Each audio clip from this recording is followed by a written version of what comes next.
जी नमस्कार, मेरा नाम हरी मिश्रा है और मैं एजुकेशन वर्ल्ड के लिए काम करता हूँ। साथ में गाइडेंस भी देता हूँ बच्चों को काउंसलिंग वगैरह के रिगार्डिंग। तो अभी जैसे कि हो रहा है, बच्चे पैनिक हो रहे हैं, अभिभावक पैनिक हो रहे हैं कि भाई दिल्ली में जैसे काउंसलिंग है गुरु गोविंद सिंह इंद्रप्रस्थ यूनिवर्सिटी के कॉलेजेस की, जो कि बीटेक वगैरह जेई से और बाकी सेट वगैरह सीईटी वगैरह से होता है। तो उसमें समस्या क्या हो रही है कि कुछ बच्चों ने क्या करा कि पहली काउंसलिंग में उनका नंबर आया, किसी कॉलेज में उनका नंबर आया और नंबर आने के बाद उन्होंने क्या करा कि 40,000 रुपये नहीं पे किए। तो अब वो क्या हो रहा है कि ना ना उनका खुल रहा है, ना काउंसलिंग हो रही है, ना कुछ समस्याएं इतनी आ गई हैं कि वो समझ नहीं पा रहे हैं। अब ना वो लॉक कर पा रहे हैं, ना चॉइस कर पाए। तो मैं ये कहना चाहूँगा, ऐसा नहीं है कि आपको मौका नहीं मिलेगा, दोबारा मौका मिलेगा। बट ये है कि थोड़ी अपॉर्चुनिटी कम हो जाएगी। बात बेसिकली क्या है कि यदि आपको सेकंड राउंड में कोई सीट मिलनी थी तो वो सीट जो है आपको नहीं मिलेगी, क्योंकि ऑलरेडी वो आपने वो अपॉर्चुनिटी खो दी है। तो इसलिए जो है आप पैनिक ना हो, परेशान ना हो। एडमिशन तो होगा, स्पोर्ट राउंड आएगा, स्पोर्ट राउंड में रजिस्ट्रेशन दोबारा से खुलेंगे, आप रजिस्ट्रेशन अप्लाई कर सकते हैं। और ज़्यादा दूसरों से रहने से अच्छा है कि आप जो है खुद यूनिवर्सिटी जाएं, यदि दिल्ली के आसपास रहते हैं, और यूनिवर्सिटी जाके वहाँ आप जो है डायरेक्टली बात करें एग्जामिनेशन सेल में कि मेरे साथ ऐसा ऐसा हो गया है, मैं क्या करूँ, कैसे करूँ।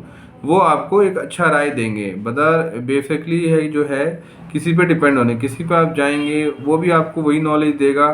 कुछ लोग कहेंगे हम करा देंगे, हम करा देंगे, बट होना कुछ नहीं है, आपने खुद ही करना है सब चीज़ें। तो इसलिए जो है आप ज़्यादा इसमें परेशान ना हो, और जो है कि बेसिकली जो है आप खुद करें इस चीज़ को, वो ज़्यादा बेटर रहेगा। और तीसरी बात जो है, सबसे बड़ी बात जो है कि सीट आपको कुछ अपॉर्चुनिटी जरूर मिलेंगी। जैसे फॉर एग्जांपल बीबीए बीसीए में यदि 1000 2000 रैंक में आपने छूट गया है तो आपको जो है एक अच्छा कॉलेज आपने गवा दिया है। बट ऐसा नहीं है, स्पोर्ट में आपको नहीं मिलेगा, मिलेगा एट द एंड, आपको एडमिशन मिलेगा। और उसमें कोई आपको जो है इस तरीके से नहीं मतलब कि बंधित कर, क्योंकि आपने एग्ज़ाम दिया है, एग्ज़ाम दे के आपने क्वालिफाई किया है, रजिस्ट्रेशन किया है। और ये ज़रूर है, बहुत लोगों को क्या समस्या ये है कि वो समझ नहीं पाते हैं कि पहले राउंड के बाद जो है उन्हें एक कॉलेज की फ़ीस जो है वो पे करनी होती है, और वो इसलिए पे नहीं होती है, और इसलिए जो है वो समस्या रहती है। दूसरी बात क्या है कि दिल्ली में जो है कुछ कॉलेज जो है आईपीओ के हैं, उनमें दूसरे तरीक़ों से भी एडमिशन होता है। जैसे फॉर एग्जांपल मैनेजमेंट कोटा वगैरह भी है इनके लोगों के पास। तो मगर ये मैं यही समझाना चाह रहा हूँ कि आप जो है पहले काउंसलिंग से ट्राई करें। और कॉलेज ज़रूर मैटर करता है, अच्छे कॉलेजेस में अच्छे बच्चे आते हैं, क्योंकि भाई कहावत भी है और हकीकत भी है कि जैसा आपका जो है सराउंडिंग रहेगा वैसे ही आप बनेंगे। तो कॉलेज तो डिपेंड करता ही है, अच्छा कॉलेज रहेगा तो अच्छे बच्चे मिलेंगे, और फिर जब अच्छे बच्चे मिलेंगे तो फिर अच्छे कार्यक्रम होंगे और अच्छे कारनामे भी होंगे।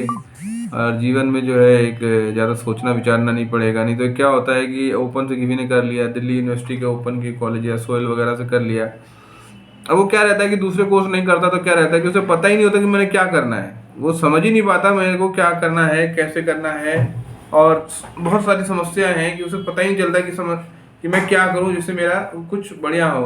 कोई कह देता है कि जी आप ये कर लीजिए, कोई कहता है वो कर लीजिए, तो बस उसी में वो लगा रहता है। और वही जो है कि बेसिकली अपने हाथ का जो चाबुक है वो किसी और को दे देता है, और वो उसको डिसाइड करते हैं लाइफ। और लास्ट में क्या होता है, कुछ नहीं होता, दुकान खोल के बैठ जाता है। क्योंकि वही वो भी दूसरे के सामान बेच रहा है।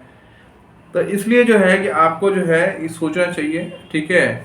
बेसिकली अपनी कमान अपने आप ही रखनी चाहिए, काउंसलिंग प्रोसेस रखना चाहिए, अपने आप हैंडल करना चाहिए। और कुछ ना कुछ अच्छा होगा, ऐसा नहीं है कि नहीं होगा। जब आप थोड़ा सा आपके एफर्ट्स ज़्यादा रहेंगे, वो आप एफर्ट्स लगाएंगे, तो लाइफ में भी कुछ भी आप एफर्ट्स लगाएंगे तो ज़रूर होगा, ऐसा नहीं है। और इसी तरीके से काउंसलिंग ख़त्म होती जा रही है। बहुत लोग पैनिक हो रहे हैं कि हमारा एडमिशन नहीं हुआ, हमारा एडमिशन नहीं होगा, हमारा एडमिशन कैसे होगा। तो क्या होता है कि कहीं भी किसी भी प्रदेश में 4 या 5 ही टॉप के कॉलेजेस होते हैं, और हर एक का अरमान होता है कि मैं वहाँ एडमिशन लूँ। और मतलब किसी भी प्रदेश में, दिल्ली हो, नोएडा हो, ग्रेटर नोएडा हो, गाजियाबाद हो, यूपी हो, कानपुर हो, कहीं भी। तो क्या होता है कि हर हर कोई तो नहीं ले सकता एडमिशन। और ऐसा नहीं है कि उसके चक्कर से वो पढ़ाई ना करे। तो पढ़ाई तो जरूरी है। अब टॉप कॉलेज नहीं तो अब हर किसी को नहीं मिल सकता है, तो नहीं मिल सकता, उसमें क्या कर सकते हैं।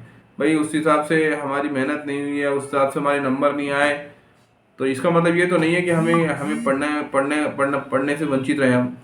तो पढ़ाई करें, मन लगा के पढ़ाई करें, जो काम जहाँ रह गया उसको छोड़ दें, आगे की तरफ बढ़ें, और आगे चल के भी आपको 100% जो है कुछ अच्छा ना अच्छा होगा, क्योंकि आपको कुछ आएगा तभी तो कुछ बताएंगे या कुछ कर पाएंगे।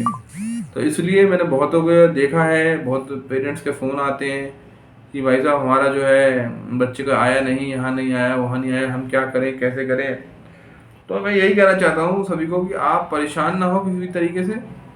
एडमिशन्स काउंसलिंग ख़त्म होने का मतलब ये नहीं है कि लाइफ ख़त्म हो गई, या ऐसा नहीं है कि कॉलेजेस ख़त्म हो गए। बहुत से कॉलेजेस होते हैं जहाँ एडमिशन ले सकते हैं, खुद के एफर्ट्स, जहाँ जिन कॉलेजों में इजीली हो जाता है उनमें खुद एफर्ट्स खुद के ज़्यादा होते हैं, और लोग भूल जाते हैं कि खुद के एफर्ट्स लगाने। इसी चक्कर से जो है हम जो है मतलब कि रह जाते हैं, और हम जो है अच्छे कॉलेज की ज़्यादा उम्मीद, क्योंकि क्या होता है कि ना अच्छे टीचर सब जगह अच्छे होते हैं, पढ़ाई अच्छी होती है, करिकुलम सब जगह सेम होता है, सिलेबस सेम होता है, बट क्या होता है बच्चा सेम नहीं होता है। क्योंकि ऐसा होता है ना, जो अच्छे कॉलेज में जिसने अच्छी मेहनत करी है उसे अच्छा कॉलेज मिला है, तो वो अच्छा आगे भी अच्छा करने की कोशिश करेगा, कंसिस्टेंस रहेगा। बट क्या रहता है कि जो वैसा बच्चा होता है वो क्या कहता है, प्रोकास्टिंग में जीता है कि हम ये कर लेंगे, हम वो कर लेंगे, तो उससे जो है वो नहीं हो पाता है। तो इसीलिए जो है आप जो है बढ़िया तरीके से मेहनत करें, कॉलेज देख लें, आपके सराउंडिंग में भी कॉलेजेस मिल जाता है। बहुतों की शिकायत रहती है कि ब्रांच अच्छा नहीं मिला, तो ब्रांच देखिए, जिसका मन जिसमें होता है वो तो ठीक है, अब नहीं मिला तो इसका मतलब नहीं है कि आपने वो चीज़ नहीं करनी है। बहुत बार लाइफ में हम कोई किसी ब्रांच से कर लेते हैं, फॉर एग्जांपल बीटेक सीएस से कर लेते हैं, और जॉब हमें किसी और फील्ड में मिल जाती है, या 4 साल बाद हम जो है चेंजेस हो जाते हैं। मेरा कहने का मतलब यही है कि सब चीज़ों में कि आप जो है हमेशा कोशिश करें आगे बढ़ने की। यदि आप आगे बढ़ेंगे तभी कुछ होगा। बेसिकली आगे बढ़ते रहिए, लाइफ जो है ना ऑल अबाउट आगे बढ़ना है, मतलब आप बढ़ते रहिए, और जब आप बढ़ते रहेंगे तो कुछ ना कुछ अच्छा होगा ही होगा। अब ऐसा नहीं है कि रुक गए, टेंशन आ गई, फ्रस्ट्रेशन हो गई। देखिए कोरोना कोरोना बहुत सारा कोरोना हो गया था, बट वो भी चला गया। ऐसी सब चीज़ चली जाएगी, लाइफ किसी टाइम किसी के लिए रुकेगा नहीं, बट जो रुकेगा वो है एक्शन। यदि आप एक्शन नहीं करते रहें तो समस्या है। तो इसी के साथ मैं इस वीडियो को एंड अप करता हूँ, और कोई भी क्वेरी हो, कोई भी आपको कुछ भी पूछना हो, पिछले 16 साल से ही काम कर रहा हूँ, तो आप मुझे कमेंट बॉक्स में पूछ सकते हैं। मैं शीघ्र ही जवाब देने की कोशिश करूँगा। थैंक यू, धन्यवाद।